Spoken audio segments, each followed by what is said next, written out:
never thought that I would ever go through this in my life.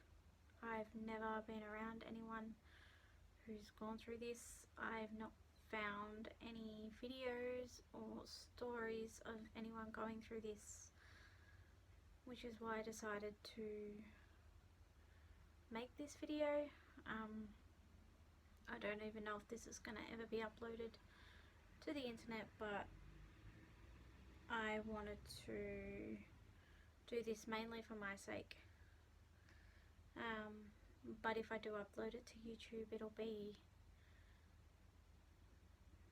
so that there's a record out there for anyone else who may be going through the same thing or something similar, and that it may help them. I don't know. But as the title suggests, this is my birth story as well as my infant or neonatal loss story. This is very recent, so it is still very raw, very painful to talk about. I guess I don't even know where to start, but I guess we'll start from the beginning. Late May this year, I got a message from my mum to say that she'd had a dream that I was pregnant, which I thought was silly. I didn't believe that dreams are an indication of things that are happening. So out of curiosity and just to, I don't know, mainly out of curiosity, I decided to take a pregnancy test. I hadn't missed my period yet, so I was expecting it to be negative. We'd been pretty careful, obviously not careful enough, but I was expecting it to be negative. But much to my surprise, it was very much a positive, which, I don't know. Okay, so I found out I was pregnant at the end of May. I went to the doctors, we confirmed everything. Everything was spot on with my dates, and everything like that. I went for my 12-week ultrasound, which was the first ultrasound of the pregnancy. I was 13 weeks when I went for that, and that was at the start of August. That was also when they did the Down syndrome screening ultrasound, and they had trouble measuring the thickness of the neck, so I was asked to come back the week after to get a redo of, well, just to rescan him. It was a him, by the way. To rescan him and make sure everything was okay. Everything turned out fine, but I was eager to find out the gender, so I had an early gender scan done, and I would have been 14 weeks. Actually, I would have only been 13 weeks. It was the start of August as well, a few days after my 13-week ultrasound. Everything was fine. I had a textbook pregnancy for the most part. I went and did my 20-week ultrasound. I actually had that done at 19 weeks, where they confirmed that he was definitely a boy, and that was done mid-September. Everything from that ultrasound was fine. There was nothing wrong. He was fine. He was growing fine. My placenta was fine. There was no issues in terms of blood flow or anything else. I had had an OB appointment at 22 weeks to get the results from that ultrasound, and I'd mentioned to the OB that I'd had a lot of issues or trouble with my right wrist, and she told me that I'd ended up with pregnancy-induced carpal tunnel syndrome, which was affecting everything. I couldn't wash the dishes because the repetitive movement of washing dishes would cause my hand to go numb. I couldn't brush hair due to the same issue. The repetitive movements made my hand go numb.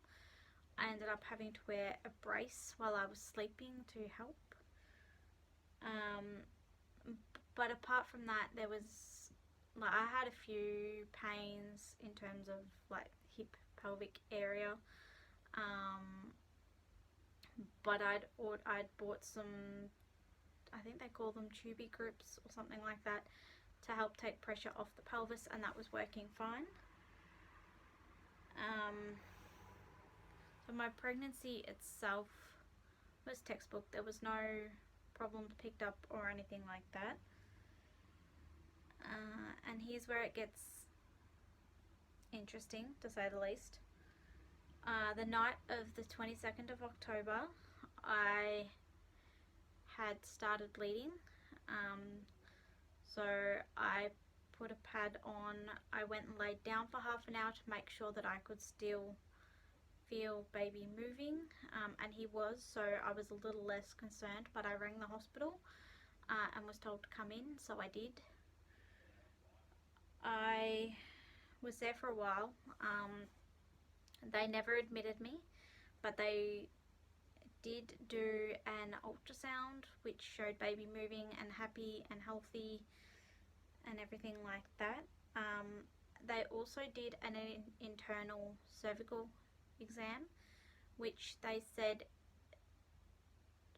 well, from the exam they said that it looks like I either had a polyp that had started bleeding, or I had something called a ectropion cervix. I'm reading my notes off the phone, which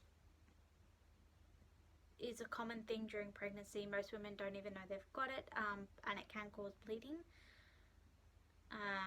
So they put it down to that. As I'd had no more active bleeding while I was there, they allowed me to go home as long as I came back the next morning and get rechecked, which was fine. So the morning of the 23rd of October, I woke up at 7:30 to a pool of blood. So we got the kids up and ready, and Adrian drove me to the hospital and dropped me off. So because the bleeding had started up again, I was then admitted to the hospital, which was fine. They put me into a maternity unit room, which was fine. I had a room to myself, obviously due to COVID and everything like that. And everything was fine. The bleeding was still there, but it wasn't really bad until about 10:30 in the morning. I got up to go to the toilet or to use the restroom, and as I got off the bed, there was a massive gush of blood. I also passed a clot, which it hadn't been happening, and I was told when I was admitted, I was told that if anything like that was to happen, I needed to push the emergency buzzer, so I did. And I had a room full of nurses and midwives come into the room, help me back up on the bed, and I had another cervical exam done. They told me that it looks like that I'd had a placental abruption. and they were going to talk to the doctors about what was to come next. They spoke to the doctor, and I was told that I would need to get a steroid shot. So I did, about 11, I think. I don't know, everything on this day seems really blurry, and times of things just wasn't a thing. Not that I can remember anyway. This story is going to be all over the place, and I'm sorry for that. But while they were doing the cervical, after they'd done the cervical exam, I'd had a bedside ultrasound done, and baby was still happy, healthy, heart rate was still good, he was still moving, still active, so they weren't too concerned. But obviously, being a placental abruption, there are complications that can come from that, so they were worried about that. Around 12, the hospital decided that due to the amount of blood that I was losing, as well as the fact that my previous labours were quite quick, they also weren't equipped to deal with babies this young. I was only 24 weeks and 6 days, and they didn't have a NICU equipped to handle babies under 32 weeks. So they made the decision to transfer me to a bigger, better equipped hospital, which I was fine with, obviously. On the way to the hospital, I'd noticed, or on the way to being transferred to the next hospital, I had noticed that I'd started getting cramping in the back of the ambulance. They weren't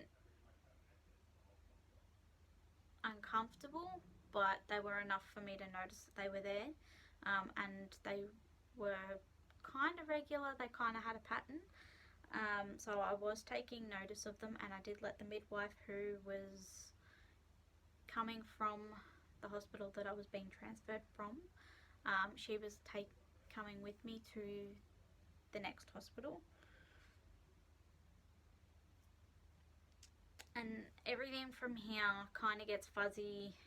It was a lot of action, and I still am having trouble processing how things happened, how quickly things progressed and stuff. But when I got to the other hospital, my contractions, what I now know were very faint contractions, started getting a little bit stronger and a little bit more regular. So obviously that was a cause for concern. I started needing to concentrate on breathing through them. I could no longer talk through them,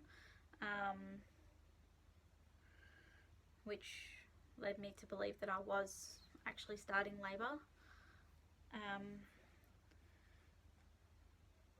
I was then hooked up to the CTG machine, which monitors baby's heart rate and the contractions through labour. I had a lot of doctors and nurses and midwives in and out of my room. I had people from the NICU unit come and talk to me. I had doctors coming to talk to me to tell me what was going on and what their next steps were. By 3 p.m, my contractions were almost pretty much every 2 minutes-ish, and I had to completely zone out of everything else to focus on the contractions and breathe through them. Every time I had contractions, baby's heart rate would drop. However, they were picking up in between my contractions, so they weren't too concerned or too worried. They said it was fairly normal for that to happen as long as they were picking back up.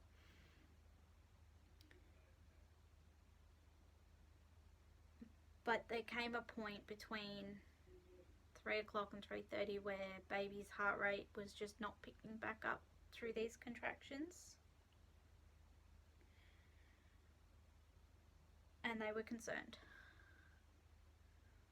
By 3:30 I was ready to push. I was checked when I was ready to push, but I was only 4 centimeters dilated. But I now know that my body knew something was wrong and he needed to come out.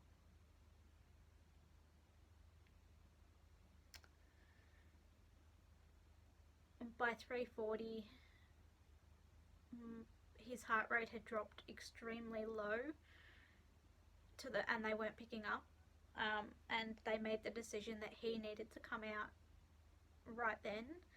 I was still only 4 centimeters dilated, so they manually dilated me to a 10 to get him out, to give him the best chance that they could. They broke my waters at 3:43. The only reason I know these times is because they're on my discharge papers. But they broke my waters at 3:43, and he was born at 3:45. He was born at 783 grams, which is a very good size for his gestation of 24 weeks, 6 days. He was born in respiratory distress, neonatal hypertension, which is low blood pressure, and suspected sepsis. They noticed when my placenta came out that it was off smelling, which they said is a very strong indicator of having an infection, which is why they believed he had sepsis. His APGAR scores were 2 at 1 minute and 8 at 5 minutes. It took them 4 minutes to establish respirations. That was the longest 4 minutes of my life. At last I heard him cry. It was the tiniest little cry that I have ever heard, but I heard it and I knew that he was okay. He was put on CPAP, and I was given cuddles, which completely took me by surprise. I was not expecting to have cuddles, but I loved it. We got skin on skin for a little while before they had to take him to NICU.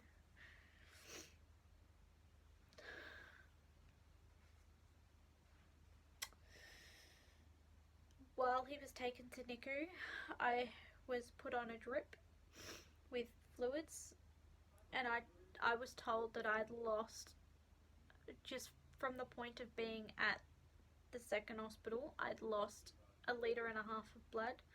That's obviously not including all the blood that I'd lost at the other hospital. And that if he hadn't have come out when he did, I would have either lost him or it would have been an emergency C-section. By the time that we named him Emmett, by the way. By the time I finally got to go to NICU to see him, it was already 8 p.m. They wouldn't let me leave my room until I'd finished the 2 litres of fluids that I had to have and had a shower and was steady on my feet due to the blood loss. They didn't want me fainting, obviously, or anything else like that.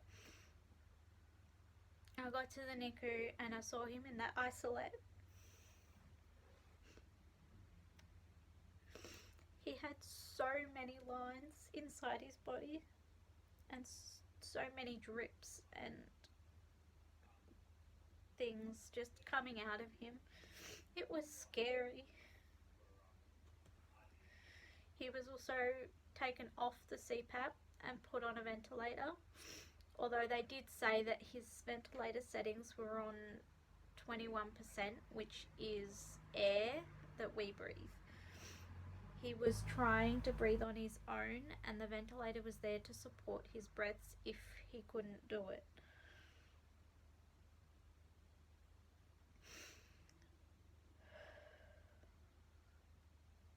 the next 2 days were just me going back and forward from my room to NICU and expressing in between.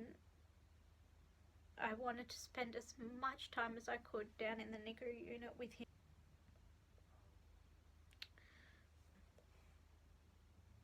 The day that I was discharged, 2 days later, but before I'd been discharged, I obviously went and seen Emmett in the NICU, and I was told that his bilirubin levels were too high and that he had to be put under 2 sets of lights, which did help.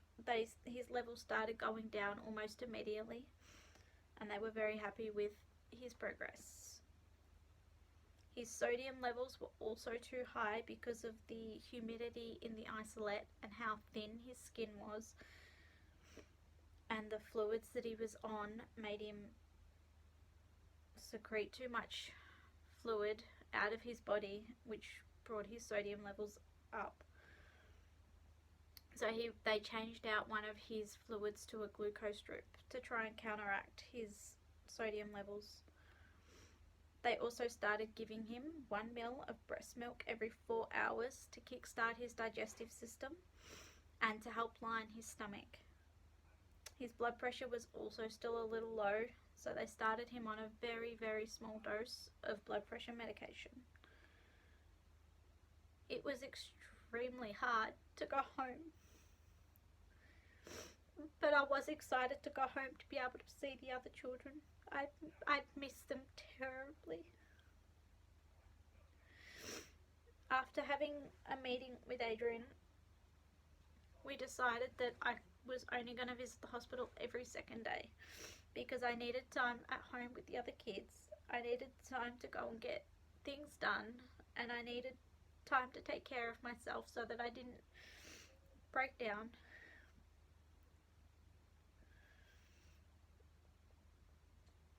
The day that I was discharged, I came home to a house full of sick people. Adrian and the kids were all sick. I knew that Adrian was unwell, but I didn't know how unwell. And when I got home, I immediately put the kids in the car to go and get COVID tested. But that also meant that I couldn't go back to the hospital until their test results had come back negative. I finally got to go to the hospital on the 29th of October, a couple of days after I was discharged. They tried taking Emmett off the ventilator and putting him on the CPAP, but he didn't cope and had to be put back on the ventilator. I knew this was going to be a thing. I've had preemie babies before who have been on a ventilator, and I know that this comes with being a prem, that they go back and forward, but it was still hard to deal with. So instead of being on the CPAP, he was on the ventilator. However, they turned his ventilator settings down to allow him to breathe on his own a little bit more, but still have the support there behind him. They were also alternating his feeds, 2 and 3 mils of breast milk every hour, which surprised me because he went from 1 mil every 4 hours to 2 to 3 mils every hour. The next day, Daddy got to meet Emmett for the first time. Daddy was at home with the other kids when Emmett was born, and obviously being sick, he couldn't go to the hospital. He was on 3 mils, Emmett was on 3 mils of breast milk hourly, alternating between 3 and 4 overnight. They turned the humidity in the isolate down to 70%, and they said that they would turn the isolate down every day until it got to 50 or 60%, where they would turn it off. I ended up getting a call that night to tell me that they were going to put him back on CPAP and see how he goes.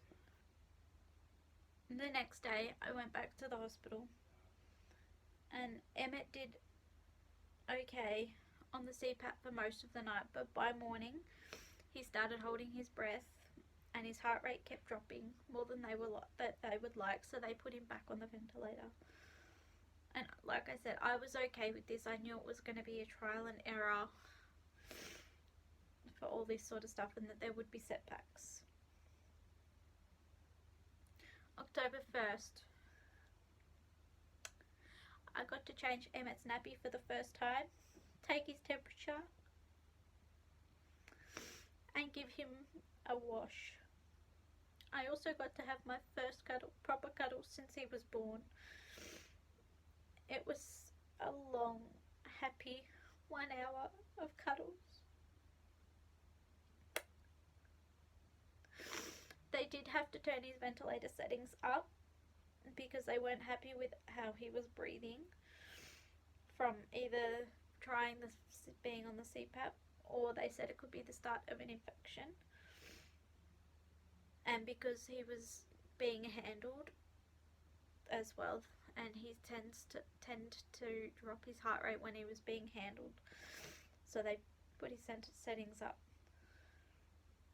They also did a cranial ultrasound, which is routine for preemie babies, and we found that he had a slight bleed on his brain, although they said that it posed no risk to his health, and that it would either heal on its own, or at least it wouldn't get any worse. He was also on 5 milks of breast milk hourly, which was the target amount for the weight that he was, which was 750 grams, I think. The next morning, I got a call from the hospital at like 2 a.m. to say that Emmett had deteriorated with what the doctors suspected was an infection, and that they didn't think he was going to survive, and that I needed to come to the hospital. He had an x-ray done on his stomach, or on his lower half, which showed that there was definitely an infection there of some sort. He was on 100% of oxygen, and they stopped all breast milk feeds. He was only on oral feeds he was only on drip feeds from there on. He was also on a magnitude of medications that I still am flabbergasted at how much medication they were pumping into him. He was on blood pressure medication, he was on fluids, he was on adrenaline. It was crazy. It was hard to see when I first walked in and I saw all these beeping machines around his bed.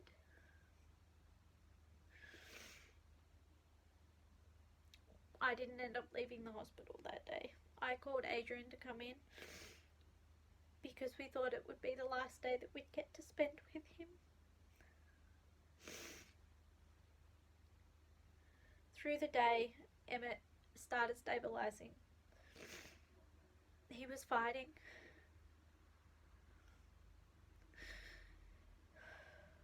They said that the next 48 hours are critical and crucial, and that they were sedating him.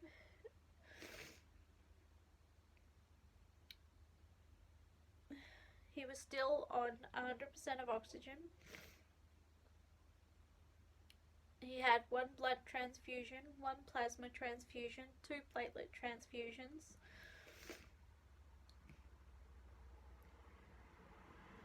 And a whole heap of other medications and stuff as well. They confirmed that he had NEC, which I can't even pronounce the full name of, but it means sepsis of the bowel and intestines. The doctors consulted with the infectious disease experts and had him on 2 different antibiotics that were going to target the infection. He was on 3 different I think 2 or 3 different blood pressure medications because it kept dropping and it wouldn't go back up. He was on anti-seizure medication because he developed spasms. I don't think that's the right word, but that's what I'm going to say. He endured so many blood tests. They took blood cultures, they took gases, and then obviously with all the other medications going in, with the amount of medication going in, it had to have a certain amount of fluids go in as well to keep the lines that were, or the drips in his body running the way they should. They ended up doing another x-ray of the tummy and it showed it looked better from the one that they did that morning, which was great. It means we were getting somewhere. We ended up sleeping in the hospital that night again. We slept in one of the rooming in rooms that were free because we didn't want to go home and be too far in case something happened. We got woken up again early that morning to say that Emmett had deteriorated again to the point where we had to make the heartbreaking decision on whether we wanted him to be resuscitated or not if it came down to it. After speaking with the nurses and getting all the information we needed, we decided not to. His body was too frail and too little to handle being resuscitated and having CPR, and it would be too painful for him. During that day, he had a chest x-ray which showed that his right lung had partially collapsed due to the swelling from all the fluids and medication. They upped his ventilator settings a little bit to try and inflate the lung. His blood cultures that they took the day before had not grown any bugs, meaning that the antibiotics were doing their job. We also had a volunteer from Heartfelt who take photos of grief, like babies dying pretty much. We had a volunteer who we know very well come in and take some photos for us because we didn't know how long that we would have with him.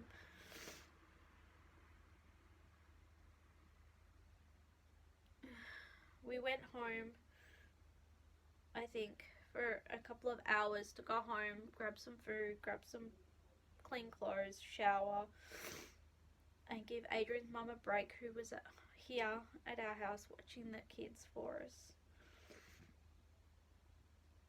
We then went back into the hospital and stayed the night again. The next day they started weaning him off one of the blood pressure medications to try and minimise the amount of fluids that they had to pump into his tiny body. He was still having seizure activity, which they tried 4 different medications for, and it was just getting worse. It started becoming his whole body was twitching. They ended up organising for a neurologist to come and assess him. And they turned his oxygen settings down from 100% to 50%, which I was not comfortable with. But I was trusting that the doctors and nurses knew what they were doing and that they were doing the very best that they could for him.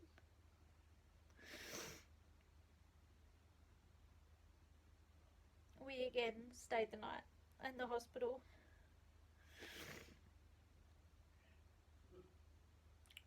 We got woken up at 6 a.m. on the 5th of October to say that his body was shutting down.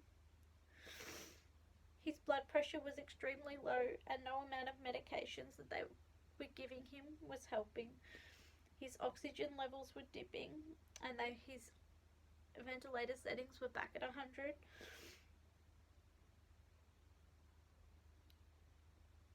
He had another cranial ultrasound which showed that he had swelling in the brain, which was most likely causing his seizures, and that due to how small and frail and sick he was, there was nothing they could do about it. They said that the infection most likely travelled into his brain, causing meningitis, but the only way to know for certain was to do a spine lumbar puncture, but because he was too sick, they couldn't do it.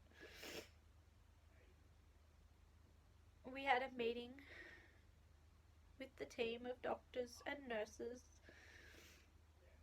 and that they said that he wouldn't last for the rest of the day. His blood was starting to turn acidic and his organs were shutting down. So they turned their care from care in the hospital to palliative care and made him and just tried to make him as comfortable as they could. Because of COVID, we weren't allowed to have anybody else come and visit in the NICU. So we had to get special permission from the hospital to have the kids come in to see Emmett before he passed away.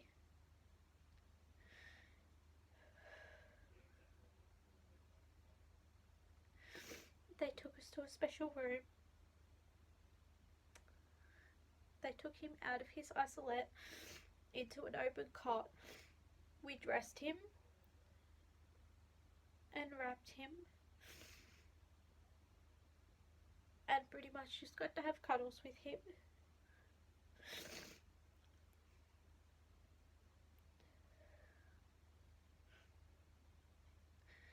The kids all had cuddles with Emmett. They all got to sit there on the special chair and hold their baby brother for the first and last time.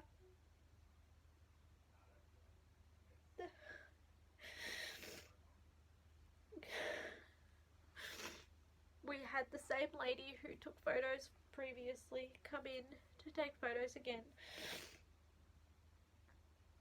And once the kids left, Adrian and I got to spend a bit of time with Emmett just having cuddles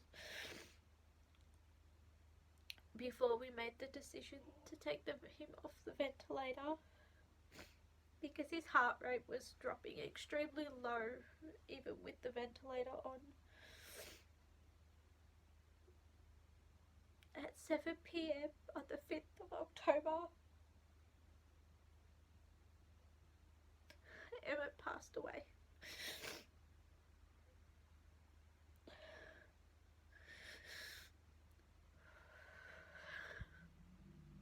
We got to spend time with Emmett afterwards, having cuddles, getting photos taken.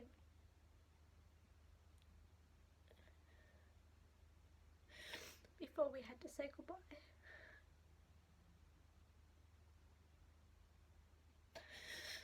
That is the hardest day that I've ever endured in my life, and I would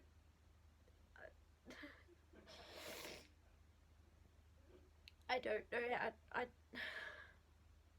I still can't process how quickly everything changed, how he was doing so well, better than they expected, to suddenly be sick and passing away. My mind just can't comprehend it. We made the decision to have Emmett cremated so that we could have a small part of him with us wherever we go.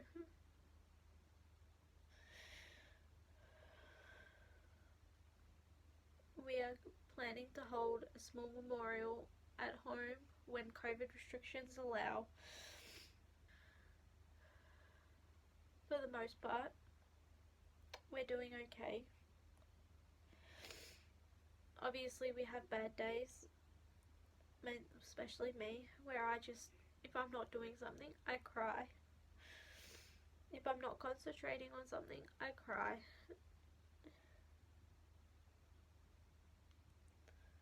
Talking with family and friends seems to help. I think it's a distraction, and even though it may not be the best way to grieve, it's certainly helping me. We have such an amazing support system, whether it's family and friends, people we don't know, I've had so many people message me and tell me that they care. I don't really know how to end this video, so I'm just gonna say thank you for watching. I lose my breath whenever I see you.